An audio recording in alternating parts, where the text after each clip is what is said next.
Saudara-saudara terkasih, pada kesempatan kali ini di seluruh gereja-gereja di Kuspan Agung Jakarta disampaikan surat gembala Bapak Uskup Bapak Kardinal Ignatius Suharyo dalam rangka Hari Lingkungan Hidup Sedunia.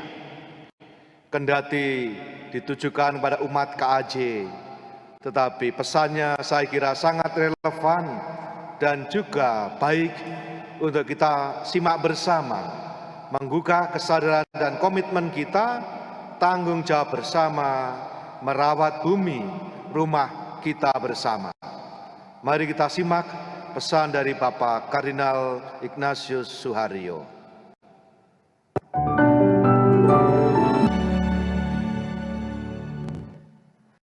Para ibu dan bapak, suster, bruder, frater, kaum muda, remaja, dan anak-anak yang terkasih dalam Kristus. Pada tanggal 2 dan 3 Juni yang lalu, banyak perwakilan pemerintahan negara-negara, lembaga-lembaga internasional, lembaga bisnis, dan perwakilan masyarakat warga berkumpul di Stockholm, Swedia, memperingati 50 tahun Deklarasi Stockholm tentang lingkungan hidup. Kesempatan itu juga digunakan untuk membicarakan sejauh mana keprihatinan bangsa-bangsa tentang keadaan lingkungan hidup itu sudah ditindaklanjuti. Konferensi Perserikatan Bangsa-Bangsa tentang lingkungan hidup di Stockholm tahun 1972 itulah yang menjadi dasar tanggal 5 Juni dinyatakan sebagai Hari Lingkungan Hidup Sedunia. Hari penting agar umat manusia terus diingatkan untuk memelihara bumi sebagai rumah bersama. Peringatan Hari Lingkungan Hidup Sedunia itu mengambil tema planet yang sehat demi kesejahteraan bersama, tanggung jawab dan kesempatan kita. Dibicarakan 3 masalah lingkungan hidup yang mendesak untuk diperhatikan dewasa ini, yaitu pemanasan global dan perubahan iklim, kehancuran alam dan hilangnya keanekaragaman hayati, serta polusi, khususnya polusi udara. Tanpa perlu terlalu rinci dikatakan, ketiga keprihatinan itu pun kita rasakan dalam kehidupan sehari-hari. Karena selama ini, manusia termasuk kita belum sungguh peduli. Perlunya kepedulian manusia itulah yang juga sangat ditekankan Paus Fransiskus dalam ensiklik Laudato Si pada tahun 2015. Paus Fransiskus juga menyatakan bahwa kita memerlukan pendekatan ekologis yang baru yang dapat mengubah cara kita tinggal di dunia, gaya hidup kita, relasi kita dengan sumber daya alam pada umumnya, dan cara pandang kita terhadap kemanusiaan dan kehidupan. Mengenai hal-hal itu, kita sudah banyak mendengar, bahkan mempelajarinya. Pertanyaannya adalah, apakah kita sudah sungguh mewujudkan kepedulian yang diperlukan agar bumi terjaga untuk kita manusia, untuk saudari-saudara kita yang lemah, miskin, dan menderita, dan untuk generasi yang akan datang. Saudari-saudaraku terkasih, hari ini kita merayakan Hari Pentakosta, Hari Kedatangan Roh Kudus. Lewat Injilnya, Santo Yohanes menyampaikan perintah Yesus kepada kita untuk mengasihi Dia. Yesus juga menyatakan bahwa Bapa akan memberikan Roh Kudus penolong yang akan mengajarkan segala sesuatu kepada kita dan mengingatkan kita akan semua yang telah dikatakan Yesus kepada kita.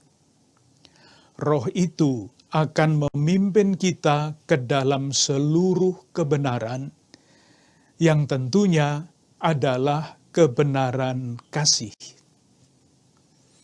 Salah satu segi yang amat penting dari kebenaran kasih adalah bahwa kita mengasihi Allah dengan mengasihi sesama. Dan bahwa apa yang kita lakukan bagi saudari-saudara kita yang paling hina, kita lakukan untuk Dia.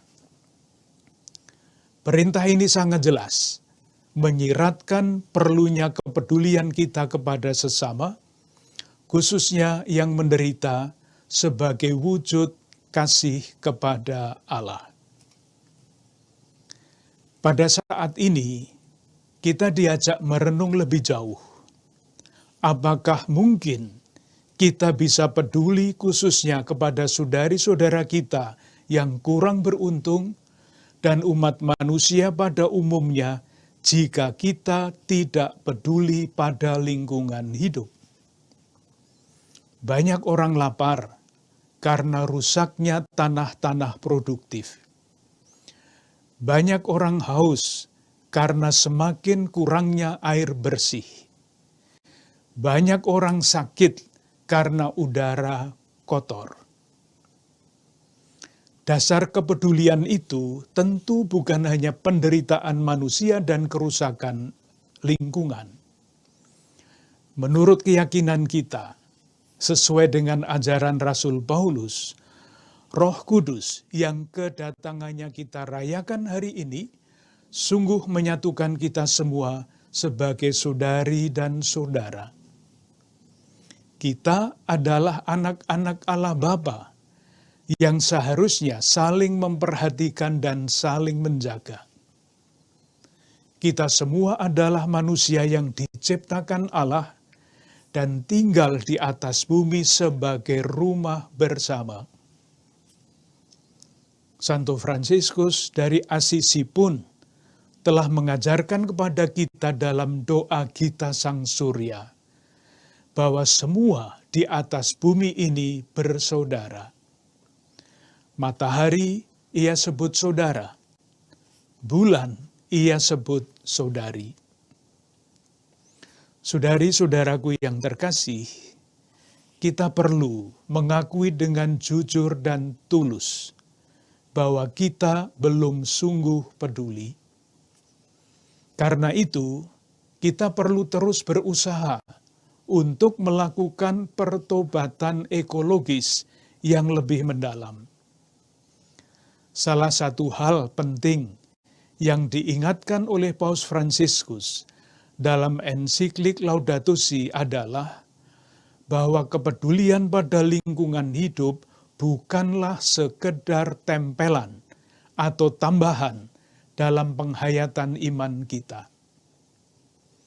Kita memang sering terpaku pada dua ranah cinta kasih, yaitu cinta kepada Allah dan kepada manusia, sehingga kurang memperhatikan cinta kepada segenap ciptaan. Paus Fransiskus mengingatkan kita bahwa kepedulian atau cinta pada lingkungan hidup adalah juga bagian inti iman kita. Itulah pula yang dinyatakan oleh Yesus ketika Ia mengutus murid-muridnya dengan berkata, "Beritakanlah Injil kepada segala makhluk, bukan hanya kepada segala bangsa." Dengan memiliki kepedulian pada lingkungan hidup sebagai bagian inti iman, kita diharapkan bisa melihat segenap ciptaan Tuhan dengan segala keindahan dan keluhurannya sebagai pancaran wajah Allah Sang Pencipta, bukan sekedar alat atau sarana bagi kesejahteraan manusia. Cara berpikir bahwa alam ciptaan hanya sekedar sarana dapat menjadi pembenaran dari watak serakah manusia yang akan berujung pada rusaknya keseimbangan ekosistem. Pada gilirannya, kerusakan itu akan membuat manusia menderita. Dengan mata iman itu pula, kita bisa merenung tentang pandemi COVID-19 yang kita harapkan segera berlalu. Kita telah belajar banyak dari pengalaman pandemi itu. Kita belajar untuk semakin solider dengan sesama, khususnya yang menderita di satu sisi dan solider dengan alam di sisi lain. Selama kegiatan manusia melambat, alam beristirahat. Di situ pula alam menampakkan keindahannya. Semoga kita bisa mengolah pengalaman itu dengan lebih baik di masa depan dan memacu pertobatan ekologis kita. Mengubah cara berpikir kita adalah salah satu bentuk upaya mewujudkan pertobatan ekologis kita. Jika kita sungguh mau terbuka, tentu Roh Kudus akan membimbing kita. Selain itu, upaya-upaya nyata perlu kita lakukan bersama, baik dalam lingkungan gereja, di sekolah, maupun di tengah masyarakat. Kita bukan hanya menyuarakan keprihatinan kita agar orang lain bertindak, melainkan kita juga perlu melakukan sesuatu yang nyata. Di tengah masyarakat, mari kita mendukung gerakan-gerakan yang sudah ada, atau memulai inisiatif yang baru jika belum ada. Gerakan untuk membuat ekoenzim, atau gerakan untuk mengurangi sampah keluarga, adalah beberapa contoh yang sudah ada. Dalam gerakan itu pun, bukan hanya lingkungan hidup yang mendapatkan manfaat, melainkan juga persaudaraan sebagai sesama warga masyarakat. Akhirnya, tidak lupa kita ucapkan terima kasih kepada pribadi-pribadi, keluarga, dan komunitas yang telah ikut ambil bagian aktif menumbuhkan kepedulian ini pada masyarakat. Terima kasih kepada lembaga-lembaga pendidikan yang telah menanamkan nilai-nilai itu pada para siswa. Terima kasih pula atas berbagai peran para ibu, bapak, suster, bruder, imam, dan frater, kaum muda, remaja, dan anak-anak dalam kehidupan Gereja Keuskupan Agung Jakarta yang kita cintai bersama, terutama dalam menjaga bumi sebagai rumah bersama. Mari kita kasih Allah dengan mengasihi sesama, dan mari kita mengasihi sesama dengan mengasihi bumi seisinya.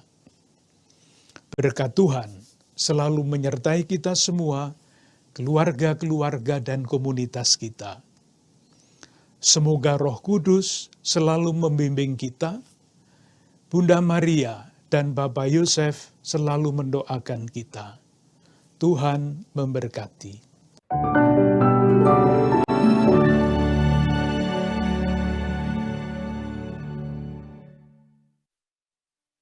Dan pesan dari Bapak Uskup kita, Bapak Kardinal Ignatius Suharyo untuk kita semua. Mari kita mohon Roh Kudus agar senantiasa menuntun kita pada hari Pentakosta ini, agar boleh semakin mengasihi Allah sesama dan seluruh alam ciptaan, sehingga semua makhluk menjadi sehat dan berbahagia. Veni Sancte Spiritus, Veni Sancte Spiritus, Veni Sancte Spiritus, Veni Sancte Spiritus, Veni Sancte Spiritus, ingsun